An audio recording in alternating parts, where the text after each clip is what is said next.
నమస్తే, welcome to Telugu news. నేను గోపీకృష్ణ. ఉమ్మడి కృష్ణా జిల్లాకు సంబంధించి టీడీపీ అధిష్టానం మొన్న ప్రకటించిన 94 సీట్లలో ఎన్ని సీట్లయితే క్లారిటీ ఉందో వాటికి సంబంధించి అభ్యర్థులను ప్రకటించేసింది.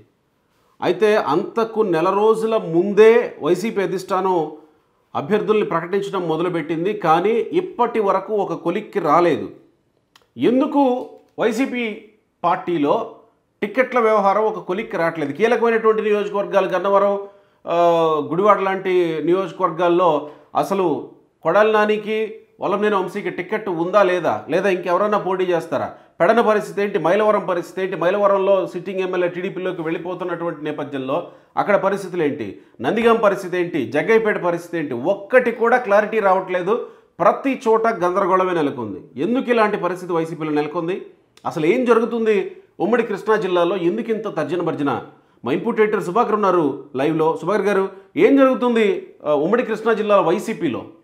వైసీపీ ఉమ్మడి కృష్ణా జిల్లా అభ్యర్థులను ఇన్ఛార్జీలుగా ప్రకటించినప్పటికీ కూడా వాళ్ళు అభ్యర్థులుగా కొనసాగే పరిస్థితి లేదు అనేది వైసీపీ నుంచే డిస్కషను విస్తృతంగా జరుగుతున్న పరిస్థితి.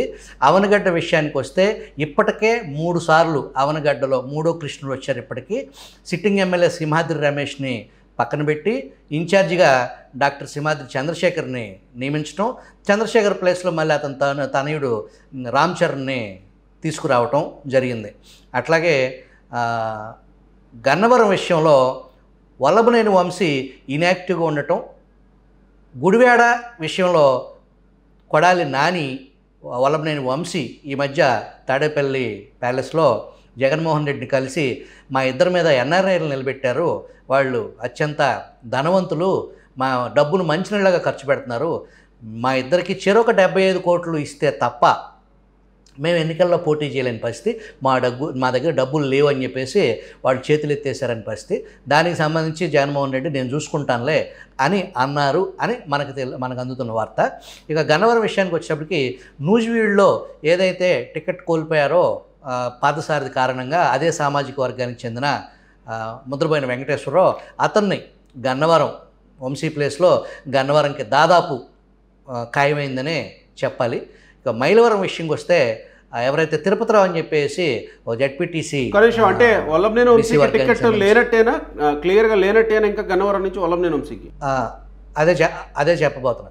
ఈ మైలవరంలో ఏదైతే తిరుపతిరావు అని చెప్పేసి ఒక జడ్పీటీసీని అప్పటికప్పుడు ఒక గంటలో బయలుదేరి వచ్చేసి అని చెప్పేసి తీసుకెళ్ళి సీఎం దగ్గర తీసుకెళ్ళి కండు వేపించేసి ఇన్ఛార్జిగా పంపించారో అతన్ని పక్కన పెట్టేసి వల్లభనేని వంశీని మైలవరం పంపించే ఆలోచన, వసంత కృష్ణప్రసాద్ మీద వల్లభనేని వంశీని మైలవరంలో ప్లేస్ చేసే ఆలోచన అనేది ఒక ఆలోచన.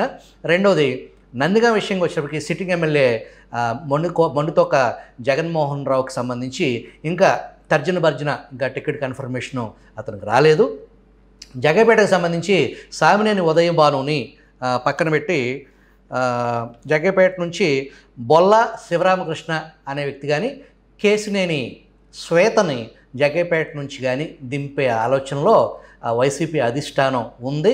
ఈ అంతటికీ కూడా ఏదైతే టీడీపీ పార్టీని కన్ఫ్యూజ్ చేద్దాము, మైండ్ గేమ్ ఆడదాము అని చెప్పేసి రాష్ట్ర వ్యాప్తంగా ఈ ఇన్ఛార్జ్ అభ్యర్థులు కాదు ఇన్ఛార్జీలు అని చెప్పేసి ఒక గేమ్ ఆడిన పరిస్థితుల్లో ఇప్పుడు దాంట్లో వైసీపీ పూర్తిగా చిక్కుకుంది. దాంట్లో నుంచి బయటపడటానికి నానా తంటాలు పడుతుంది.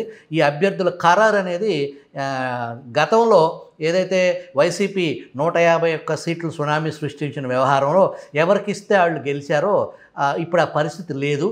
ఈ మార్చటాలు అనే దాంట్లోనే అక్కడ వాళ్ళకి ప్రకంపనలు వచ్చే ఎన్నికల్లో అభ్యర్థుల్ని సెట్ చేయటం అనేది చిన్న విషయం కాదు అనేది చాలా గందరగోళంలో వైసీపీ పార్టీ చిక్కుకుంది అనేది సుస్పష్టంగా తెలుస్తుంది.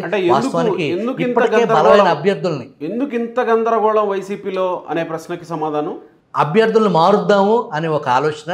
ఏదైతే తెలంగాణలో బీఆర్ఎస్ దెబ్బతిందో దాని నుంచి పాఠం నేర్చుకుని అభ్యర్థులు మారుద్దాము, అది మనకు కొంత గెలుపుకి ఉపయోగపడుద్ది, కేసీఆర్ ఆ పని చేయకపోబట్టి అక్కడ నష్టం జరిగింది అనేది అక్కడ జరిగిన అసెంబ్లీ ఎన్నికలను ఉదహరించుకుని ఇక్కడ మారుద్దాం అనుకున్న వ్యవహారంలో ఈ మారవటం అనే విషయంలో చాలా తప్పిదాలు ఇప్పటికే జరిగి అక్కడ అభ్యర్థులు అనకుండా ఇన్ఛార్జీలు అనే పదం వాడటం, ఆ ఇన్ఛార్జీలని వారానికి ఒకళ్ళని మార్చడం, అది ప్రాపర్గా ఒక మెకానిజం జరగలేదు.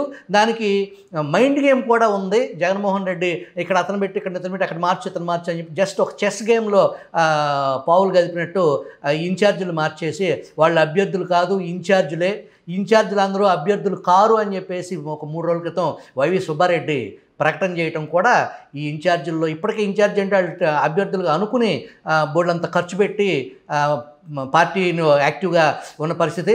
మనకి టికెట్ రాదు, అది కన్ఫర్మ్ కాదని చెప్పేసి స్వయాన జగన్మోహన్ రెడ్డి బాబాయ్ చెప్తాం కొంత వైసీపీ శ్రేణుల్లో ఎవరైతే ఇన్ఛార్జీలుగా ఉన్నారో వాళ్ళని తీవ్ర ఆందోళనకు గురి చేసే అంశం. సో రేపు ఇన్ఛార్జీలని ఇలా మార్చుకుంటూ పోతూ అభ్యర్థులుగా ప్రకటించకపోతే వైసీపీలో ఇంకో తుఫాను తప్పదేమో కదా మరి. ఇంకా ఇక్కడ ఇంకొక వెసులుబాటు కూడా ఉంది వైసీపీకి సంబంధించి. ఈ అభ్యర్థులు ఆశావాహులు మార్చడం, ఇన్ఛార్జీలని అభ్యర్థులు కాదు అని అంటాం, లేదు కొత్తగా మళ్ళీ అభ్యర్థులను తీసుకొచ్చి పెట్టడం. దీంట్లో ఎవరైతే టికెట్ రారో వాళ్ళు రిలీఫ్, అమ్మయ్య మాకు టికెట్ రాలేదని చెప్పేసి జగన్మోహన్ రెడ్డి ముందు కాసేపు బాధపడినట్టు యాక్ట్ చేసి బయటకు వచ్చేసి కారులో సంతోషంగా అమ్మయ్య మనం ఈ ఎలక్షన్ సేఫ్ అని చెప్పేసి అట్లా సంతోషపడే అభ్యర్థులు కూడా వైసీపీకి ఉన్నారు అనే పరిస్థితి. గతంలో చూస్తే వైసీపీ టికెట్ల కోసం రఘురామకృష్ణరాజు లాంటి వాళ్ళు వైసీపీ నుంచి పోటీ చేశారు అని అంటే ఆ రోజు అక్కడ వైసీపీకి సంబంధించిన ఎమ్మెల్యే సీట్లు కానీ ఎంపీ సీట్లు కానీ ఒక హాట్ సీట్స్ లాగానే అంత క్రేజ్ ఉంది. ప్రస్తుతం మనం చూస్తే ఇప్పటికే 12 మంది ఎమ్మెల్యేలు వైసీపీకి దూరంగా ఉన్నారు. ఇంకొక 4-5 దూరమయ్యే పరిస్థితి ఉంది. ఇప్పటికే 3 ఎమ్మెల్సీలు దూరమయ్యారు. 6 ఎంపీలు దాదాపు బలమైన దట్టు జగన్మోహన్ రెడ్డి సామాజిక వర్గానికి సంబంధించిన ఎంపీలు కూడా శక్తివంతమైన ఆర్థిక పరిపుష్టి ఉన్నటువంటి 6 వైసీపీకి సంబంధించిన ఎంపీలు కూడా ఆ పార్టీకి దూరం అవటం ఆ పార్టీ దుస్థితికి అర్థం పడుతుంది. అది తీవ్ర గందరగోళం, అభ్యర్థుల విషయంలో తీవ్ర గందరగోళంలో ఉన్నమాట యథార్థం. రైట్ అన్న. Thank you.